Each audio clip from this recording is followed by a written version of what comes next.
+2 का बायोलॉजी का आज हम सेकंड चैप्टर स्टार्ट करेंगे। ये चैप्टर है sexual reproduction in flowering plants.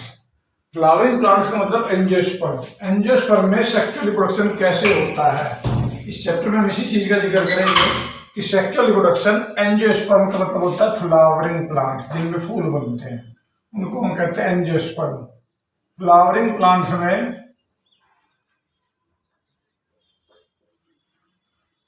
Sexual reproduction कैसे होता है।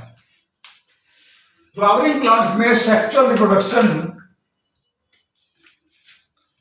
फ्लावर के द्वारा होता है। फ्लावर प्लांट का सेक्सुअल पार्ट है, flower is the sexual part of the plant. आपने सुना होगा, पहले 10th क्लास में भी था और 9th और +1 में भी आपने फ्लावर पढ़ा है। फ्लावर प्लांट का सेक्सुअल पार्ट है जिसमें मेल और फीमेल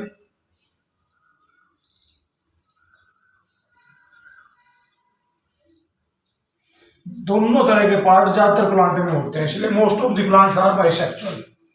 ज्यादातर प्लांट बाइसेक्सुअल हैं, उनके फ्लावर में मेल और फीमेल दोनों पार्ट होते हैं। जिस फ्लावर में मेल और फीमेल दोनों पार्ट होते हैं उसे बाइसेक्सुअल कहते हैं। आपको फ्लावर की स्ट्रक्चर आनी चाहिए। सबसे पहले हम फ्लावर की स्ट्रक्चर के बारे में देखें तो फ्लावर में जनरली सेंटर में ये फ्लावर का फीमेल पार्ट होता है और ये जिस पेटी का होता है वो होता है थैलेमस। थैलेमस पे ये होती है ओवरी। ये फ्लावर का स्टाक होता है, इसको पेडिसल भी कह देते हैं।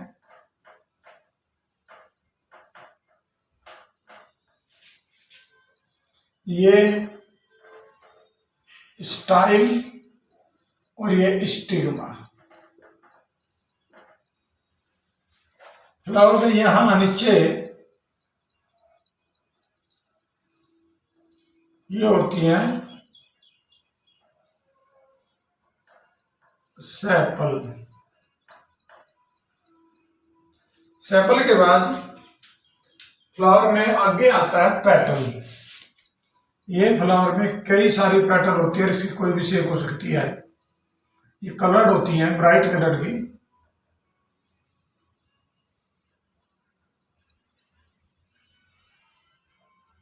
ये है फ्लावर की पेटल और इन पेटल के साथ अब फ्लावर में इसका मेल पार्ट होता है।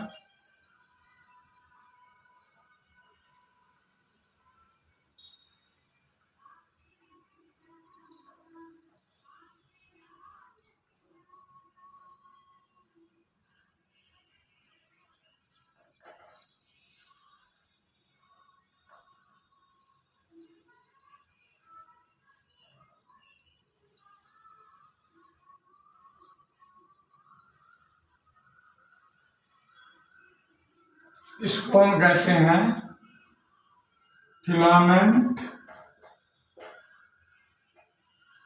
और ये ऊपर होता है एंथर।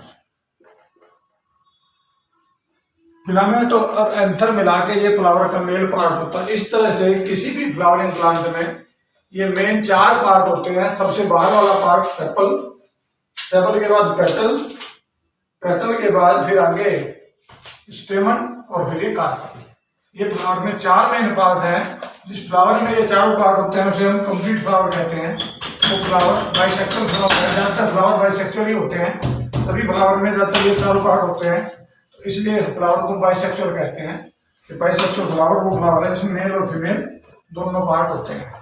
अब ये जो फ्लावर में पार्ट है मेल और फीमेल, ये दोनों पार्ट हम इनका जिक्र करेंगे।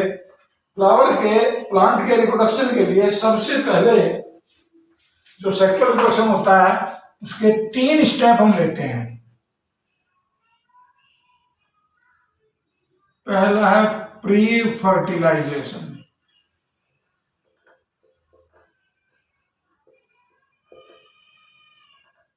दूसरा है फर्टिलाइजेशन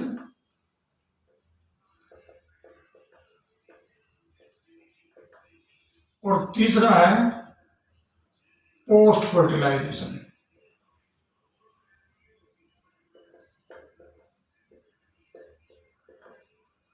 तीन इवेंट सेक्सुअल रिप्रोडक्शन में होते हैं। पहला प्री फर्टिलाइजेशन, दूसरा फर्टिलाइजेशन और तीसरा पोस्ट फर्टिलाइजेशन। सबसे पहले हम लेंगे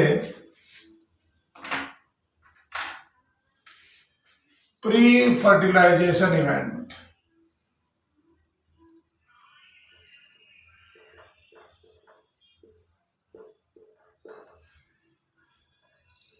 फर्टिलाइजेशन से पहले क्या होगा, सबसे पहले क्या होगा, जैसे कि हमने पहले चैप्टर में जिक्र किया था, तो सबसे पहले फ्लावर में रिप्रोडक्टिव फेज आनी चाहिए, मैच्योरिटी आनी चाहिए, फ्लावर शुड बी मैच्योर। जब तक फ्लावर मैच्योर नहीं होगा तब तक वो रिप्रोडक्शन नहीं करेगा, तब तक उसमें मेल और फीमेल गैमेट नहीं बनेंगे। इसके लिए सबसे पहले हम स्ट्रक्चर की बात करें, मेल पार्ट की। स्टेमन इसका मेल पार्ट है, सेक्सुअल पार्ट स्टेमन और कार्पल है। स्टेमन प्लांट का मेल पार्ट है, कार्पल प्लांट का फीमेल पार्ट है। Male part of the flower is known as stamen and female part of the flower is known as carpel. अब stamen के structure की बात करें तो स्टेमन एक सिंपल इस तरह की स्ट्रक्चर है जिसमें एक फिलामेंट होता है, ये तो इसका फिलामेंट, और ये ऊपर है इसमें एंथर। जब ये मैच्योर हो जाता है, बड़ा हो जाता है, तो इसमें एंथर में हमें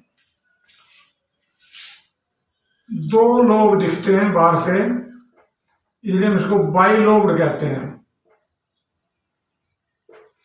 यहां से थोड़े हम सेक्शन काटेंगे तो हमें इस चार लोब दिखेंगे। सेक्शन में इसके चार लोब होते हैं एंथर के। अगर हम इसको देखें तो ये दो लोब, ये बीच में यहाँ एक लाइन है, और इसलिए हम इस कंडीशन को डाइथिकस कहते हैं।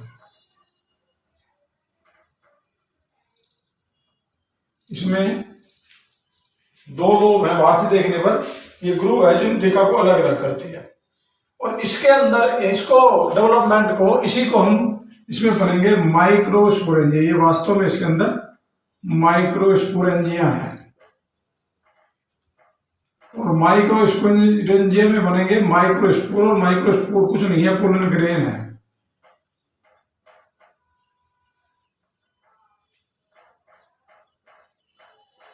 पोलन ग्रेन कहां बनेंगे, एंथर में, और पोलन ग्रेन के बनने को हम कहेंगे माइक्रोस्पोरोजेनेसिस।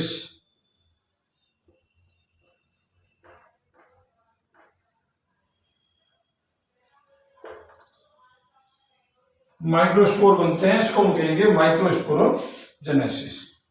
वास्तव में जो पोलन सैक है, इसके अंदर अगर हम बात करें इसके, इसमें स्पोरोजिनस टिश्यू होते हैं।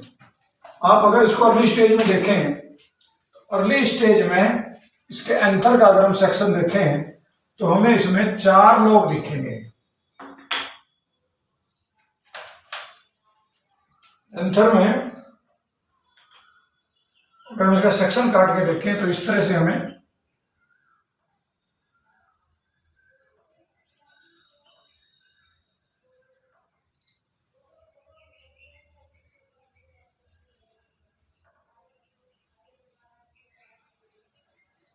ये चार लोब है, टेट्रालोब स्ट्रक्चर है, इसको हम कहते हैं टेट्रालोब। चार लोब है इसमें।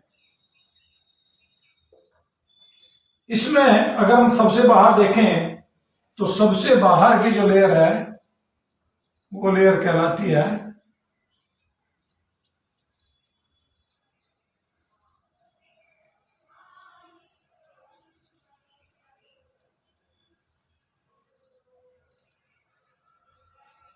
एपिडर्मिस।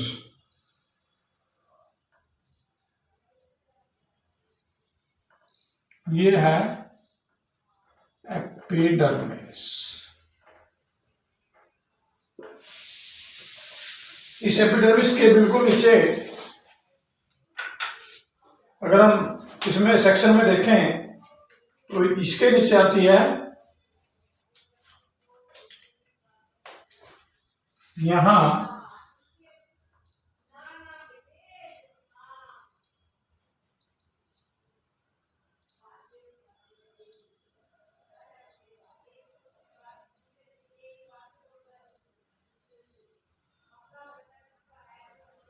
सारे में इस तरह से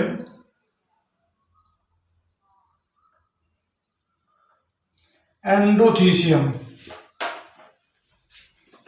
एंडोथीसियम के नीचे मिडल लेयर,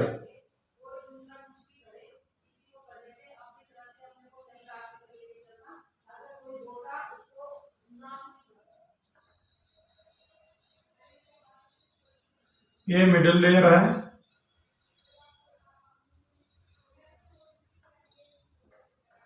इसमें सेल है इस तरह सारे में, ये है मिडल लेयर।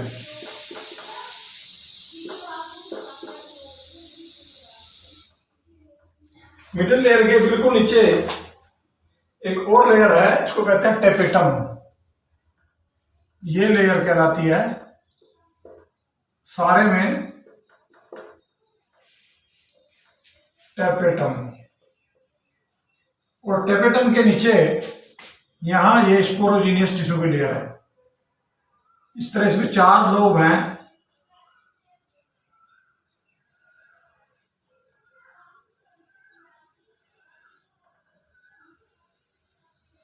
और ये जो सेल है इसकी, इनको हम कहते हैं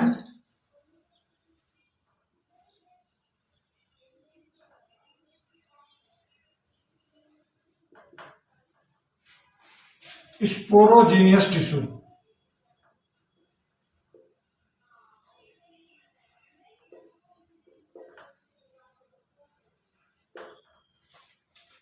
इसके अंदर जो सेल हैं वो माइक्रोस्पोर मदर सेल है। इसमें सारे में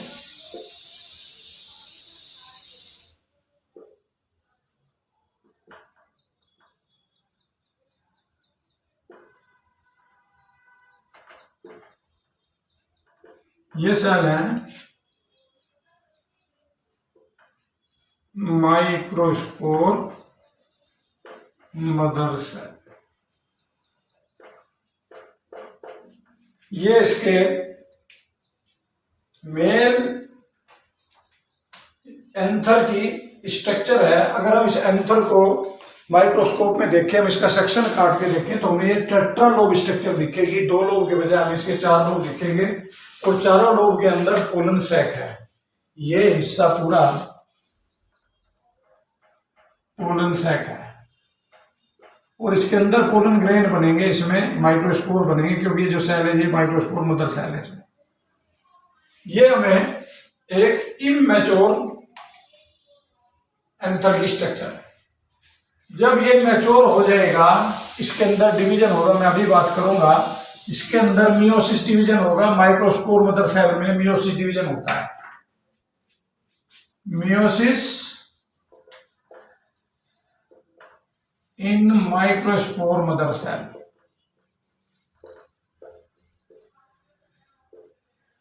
उसमें डिवीजन होने के बाद टेपेटम तो न्यूट्रिशन का काम करता है। जो टेपेटम टिश्यू है वो तो न्यूट्रिशन में काम आ जाता है। Tapetum is nutritive tissue. Tapetum तो न्यूट्रिटिव है, ये तो न्यूट्रिशन का काम करेगा, इसके डेवलपमेंट में काम करेगा, ग्रोथ में काम करेगा। इसको जब ये डिवीजन करेगा तो वो तो फूड के रूप में कंज्यूम हो जाएगा। और इसके अंदर इस तरह से अगर हम इसकी बात करें,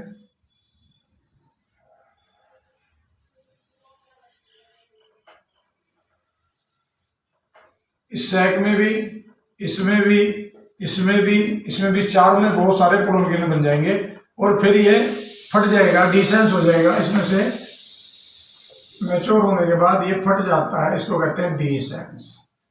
चाहे यहां से फटे, चाहे यहां से फटे, चाहे यहां से, चाहे सारा फटे, तो डिसेंस में इसके अंदर जो ये माइक्रोस्पोर है वो बाहर आ जाते हैं। माइक्रोस्पोर कुछ नहीं है, माइक्रोस्पोर मदर सेल जो ये सेल डिवीजन करेगी मियोसिस। आपको पता है मियोसिस में क्रोमोसोम नंबर आधे रह जाते हैं। जब ये सेल डिवीजन करेगी मियोसिस में, तो मियोसिस के बाद इसमें जो पोलन ग्रेन है, वो पोलन ग्रेन डिवीजन के बाद इसमें 2 सेल बनाएंगे पहले, और 2 सेल के बाद इसमें एक सेल वेजिटेटिव सेल होती है, एक सेल जनरेटिव सेल होती है, एक छोटी होती है एक बड़ी होती है। इसके ऊपर एक कवरिंग चढ़ जाती है,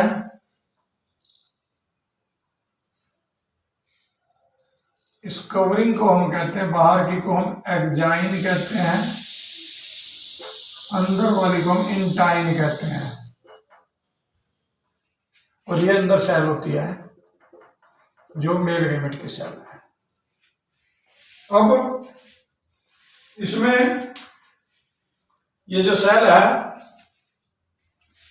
यहां एक जगह ये एक्जाइन और इंटाइन बहुत पतली होती है, ना के बराबर होती है, बाकी सब जगह मोटी है, लेकिन कुछ जगह ये बहुत पतली है, इसको हम कहेंगे जर्म पोर।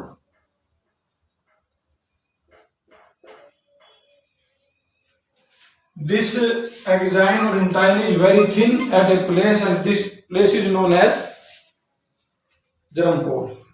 तो इसमें वेजिटेटिव और जनरेटिव सेल बन जाती हैं। वेजिटेटिव सेल जनरेटिव सेल दोनों में, ये वेजिटेटिव सेल बाद में कंज्यूम हो जाती है, बाद में इसके ग्रोथ के लिए, डिवीजन के लिए, और ये जनरेटिव सेल रह जाती है। जनरेटिव सेल फिर आगे डिवीजन करती है, 2 बन जाती हैं, तो ये 2 बाद में डिवीजन करेगी तो 2 मेल गैमेट बन जाते हैं इसमें। अब ये पोलन ग्रेन की स्ट्रक्चर है। पोलन ग्रेन एक बहुत रेजिस्टेंट स्ट्रक्चर है। इसके ऊपर एक एक्जाइन में एक प्रोटीन पाई जाती है, स्पोरोपोलिनिन। स्पोरोपोलिनिन आसानी से डिजनरेट भी नहीं होती और बहुत रेजिस्टेंट स्ट्रक्चर है। जो पोलन ग्रेन है ये न्यूट्रिटिव भी होते हैं, कुछ इनकी दवाइयां भी बनती हैं, कुछ खिलाड़ी भी इनको यूज करते हैं स्टेमिना बढ़ाने के लिए, और इनका मिसयूज भी होता है कुछ दवाइयां बनाने में या इसमें न्यूट्रिशन में। आपने देखा होगा बहुत से एनिमल जैसे हनी बी है, बटरफ्लाई है, ये पोलिनेशन में पोलन ग्रेन कंज्यूम करते हैं। पोलन ग्रेन बहुत न्यूट्रिटिव है। हनी जो बनता है वो पोलन ग्रेन से ही बनाती है, हनी भी, तो पोलन ग्रेन में कुछ न्यूट्रिशन होता है। इस प्रकार ये पोलन ग्रेन बन जाते हैं। ये स्ट्रक्चर है माइक्रोस्पोरोजेनेसिस। पोलन ग्रेन का बनना, स्पोर मदर सेल से बनेंगे, स्पोरोजेनस टिश्यू से बनेंगे, मियोसिस के द्वारा बनेंगे, 2 सेल स्टेज पे ये आगे बाहर निकलेंगे पोलन ग्रेन। पोलन ग्रेन की वायबिलिटी भी अलग अलग है। कुछ पौधों में पोलन ग्रेन बनने के आधा घंटा 1 घंटा तक वायबल होते हैं, कुछ में ये कई दिन तक वायबल रहते हैं।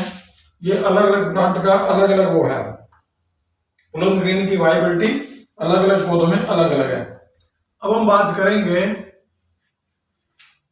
कार्पल या फीमेल पार्ट। ये तो था फ्लावर का मेल पार्ट। मेल पार्ट है इसका कार्पल।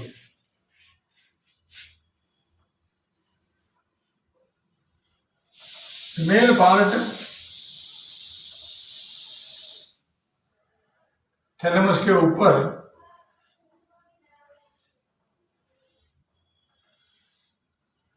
ये तो एक सिंपल इसका फीमेल पार्ट हुआ, लेकिन इसके अंदर जो मैग्नेस्पोर बनेंगे वो यहां बनेंगे। पहले इसमें एक प्रोजेक्शन उठेगा, एक प्रोजेक्शन एक निकलेगा, और इसमें फिर आगे एक माइटोसिस और एक मियोसिस। पहले मियोसिस होगा, मियोसिस में ये जो ये जुड़ा हुआ है ये स्ट्रक्चर है प्लेसेंटा। प्लेसेंटा के द्वारा ये स्ट्रक्चर जुड़ी हुई है। अब इसके अंदर ये मेगास्पोर मदर सेल है। ये जो मेगास्पोर मदर सेल है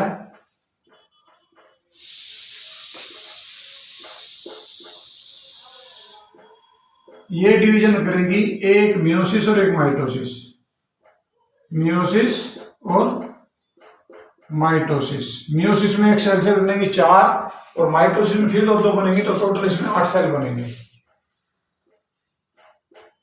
ये जो 8 सेल बनेंगी, ये 8 सेल इसके अंदर अरेंज हो जाएंगी और ये प्लेसेंटा के साथ ऐसे इसमें 8 सेल कैसे अरेंज होंगी,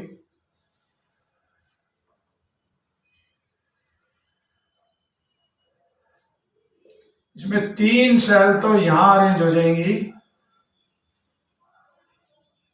और 3 सेल यहां अरेंज हो जाएंगी और 2 सेल यहां अरेंज हो जाएंगी। इस तरह ये 8 सेल अरेंज हो जाएंगे इसके अंदर। ये स्ट्रक्चर ये बन जाएगा मेगास्पोर। इसको हम ओव्यूल कहते हैं वास्तव में। इस ओव्यूल में ये स्ट्रक्चर प्लेसेंटा है, ये यहां माइक्रोपाइल है जहां इंटेगुमेंट नहीं होता, माइक्रोपाइल। ये इंटेगुमेंट है, यहां पे ये पोलर न्यूक्लियस है, इधर ये बीच में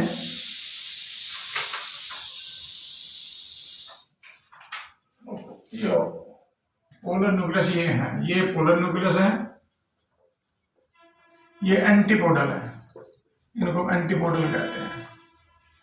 और ये 3 सेल एग एपरेटस है, एग एपरेटस में ये 3 सेल हैं, इन तीनों को हम कहते हैं एग एपरेटस। इसमें बीच वाली सेल ये तो एग है, ओवम, और ये बराबर वाली सेल है सिनर्जीड। इस तरह से ये ओव्यूल इसके अंदर बन जाता है। ये सिरा माइक्रोपाइल है, इस सिरे को हम चलेजा कहते हैं, ये चलेजा एंड है और ये सिरा माइक्रोपाइल एंड है। इस तरह इसके 2 एंड होते हैं, एक चलेजल एंड और दूसरा माइक्रोपाइल एंड। इस तरह से ये जो मेगास्पोर मदर सेल है MMC, मेगास्पोर मदर सेल से बनेगा मेगास्पोर और माइक्रोस्पोर मदर सेल से बनेगा माइक्रोस्पोर।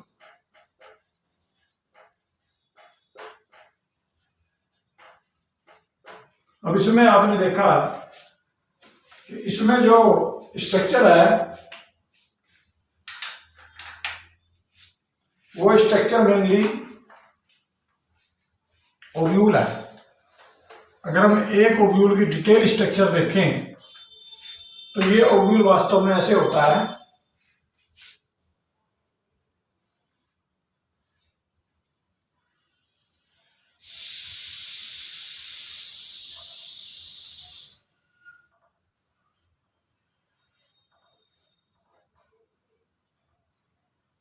इसके अंदर होता है, ओवरी के अंदर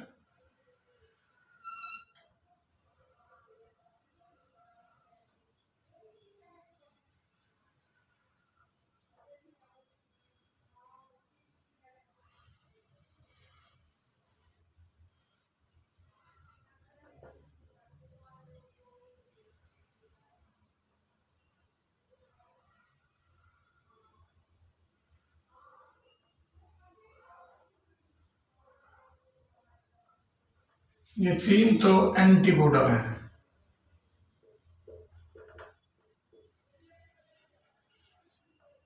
ये जगह माइक्रोपाइल है, ये इसका इंटेगुमेंट है,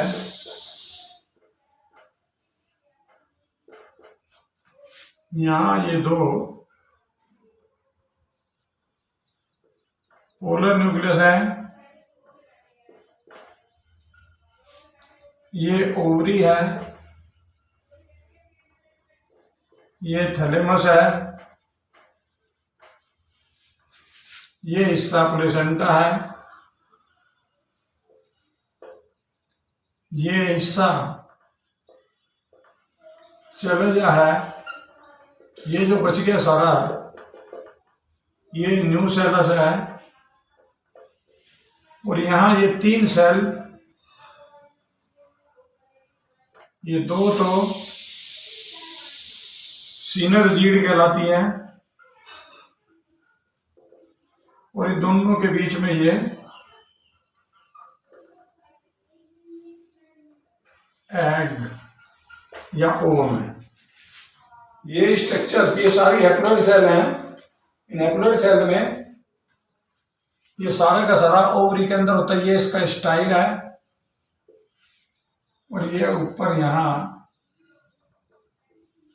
स्टिग्मा है। तो मेगास्पोरोजेनेसिस के बाद इस तरह से स्ट्रक्चर बनती है। ये डेवलप होकर मेगास्पोरोजेनेसिस के बाद ये बना देता है 8 सेल स्ट्रक्चर मेगास्पोर। तो इस कोने को प्री फर्टिलाइजेशन इवेंट में सबसे पहले क्या हुआ, प्लांट मैच्योर हुआ। मैच्योर में इसके मेल और फीमेल दोनों पार्ट बने। मेल में बन गए पोलन ग्रेन जिसको माइक्रोस्पोर कहते हैं, फीमेल में बन गया ओव्यूल जिसको मेगास्पोर कहते हैं। इस तरह से माइक्रोस्पोर और मेगास्पोर का बनना, ये है इसका स्पोरोजेनेसिस।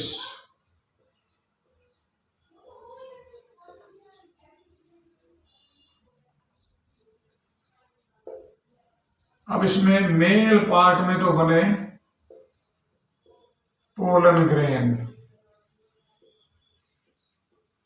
और फीमेल पार्ट में एग बनेगा, उसमें बन गया हमारा ओव्यूल। ये पहला प्री फर्टिलाइजेशन इवेंट है। फर्टिलाइजेशन से पहले क्या क्या होगा, इनके बनने के बाद जब प्लांट में ये बन जाते हैं उसके बाद सेक्सुअल रिप्रोडक्शन स्टार्ट होता है। उसके बाद अगला स्टेप आता है प्लांट में, ये अगला स्टेप है पोलिनेशन। अब ये pollen grain on the stigma of the same type of plant, stigma के ऊपर पोलन ग्रेन का गिरना, इसको हम कहेंगे pollination. Pollination is the process of falling down of pollen grain on the stigma. Pollen grain कहाँ गिरेंगे, स्टिग्मा पे गिरेंगे। जब पोलन ग्रेन स्टिग्मा पे गिरेंगे तो ये प्रोसेस कहलाती है पोलिनेशन। पोलन ग्रेन का स्टिग्मा पे गिरना। पोलिनेशन कई तरह से होता है, लेकिन हम इसको बेसिकली 3 कैटेगरी में बांटते हैं। पहला है ऑटोगैमी। ऑटोगैमी अगर अपने आप उस फूल के पोलन ग्रेन उसी फूल पे गिरे, ऑटोगैमी। दूसरा होता है जिटेनोगैमी, किसी फूल के पोलन ग्रेन उसी पौधे के दूसरे फूल पे गिरे। और तीसरा होता है जीनोगैमी।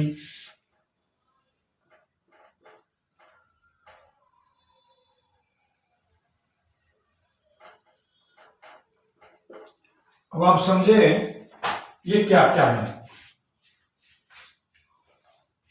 ऑटोगैमी का मतलब है इस फूल के पोलन ग्रेन इसी फूल के ऊपर गिरे, सेम फ्लावर पे। अगर उसी पौधे के पोलन ग्रेन, उसी फ्लावर के पोलन ग्रेन, उसी के एंथर में से उसी फूल के स्टिग्मा पे पड़े तो इसको तो कहते हैं ऑटोगैमी। लेकिन अगर इसी प्लांट के इस फ्लावर के पोलन ग्रेन इस फ्लावर के स्टिग्मा पे पड़े तो उसी प्लांट पे रहे लेकिन दूसरे फ्लावर पे, ये कंडीशन कहलाती है जिटेनोगैमी। अगर उसी फूल पे पड़े ऑटोगैमी, दूसरे फूल पे पड़ रहे लेकिन पौधा वही है, उसी प्लांट पे है, इसको हम कहते हैं जिटेनोगैमी। और जीनोगैमी में क्या होता है, किसी दूसरे प्लांट पे गिरते हैं, उस प्लांट पे नहीं गिरते, इसको हम कहते हैं जिटनोगैमी। और जिटनोगैमी को हम क्रॉस पोलिनेशन भी कहते हैं। ये वास्तव में क्रॉस पोलिनेशन है। अगर उसी प्लांट पे गिरे तो दो कंडीशन हो सकती हैं, उसी फ्लावर पे हो सकते हैं, दूसरे फ्लावर पे हो सकते हैं। अगर उसी फ्लावर पे गिरे तो ऑटोगैमी, दूसरे फ्लावर पे गिरे तो जिटनोगैमी। फ्लावर वास्तव में दो तरह के होते हैं, एक फ्लावर होते हैं कैस्मोगैमस, एक होते हैं क्लिस्टोगैमस।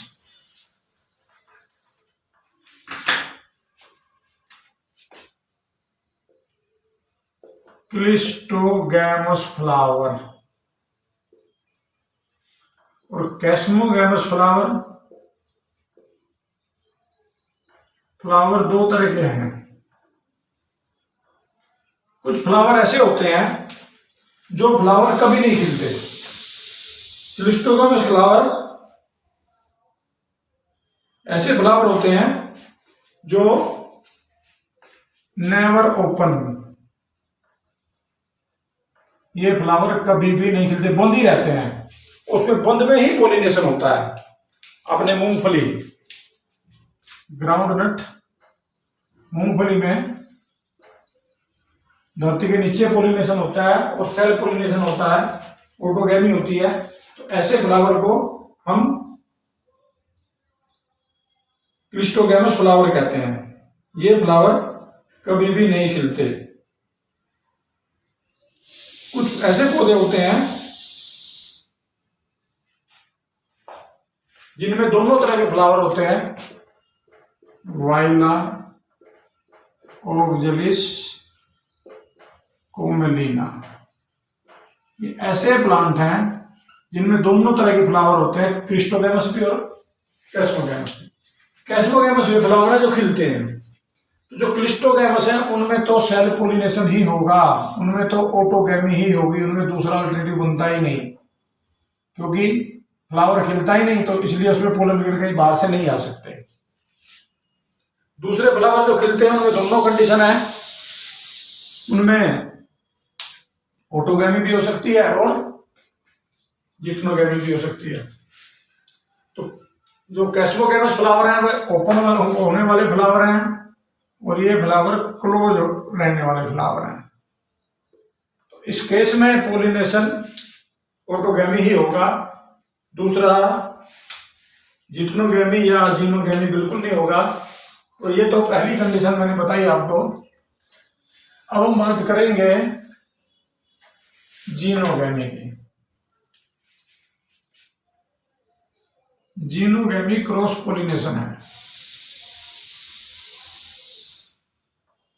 जीनोगैमी का मतलब है क्रॉस पोलिनेशन।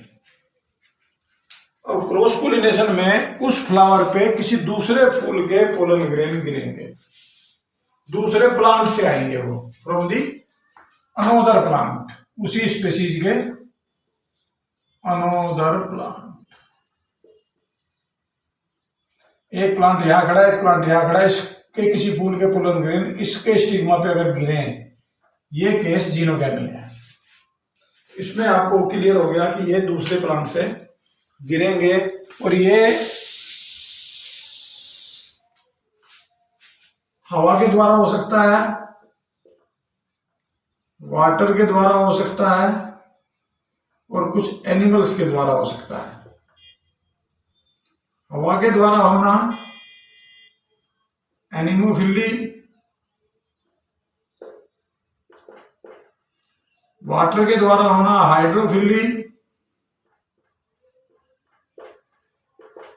और एनिमल के द्वारा होना जूफिली कहलाता है। अगर हवा के द्वारा उड़ के गिरे एनिमोफिली, विंड पोलिनेशन, अगर वाटर के द्वारा पोलिनेशन होता है तो हाइड्रोफिली, वाटर पोलिनेशन, और अगर एनिमल के द्वारा होता है तो इसको जूफिली कहते हैं। तीन मेन तरह का पोलिनेशन होता है। सबसे पहला पोलिनेशन है विंड पोलिनेशन। इस पोलिनेशन को हम कल जिक्र करेंगे, आज के लेक्चर में आप इतना ही याद करें, इसी को देखें। आज का इतना ही सफिशिएंट है।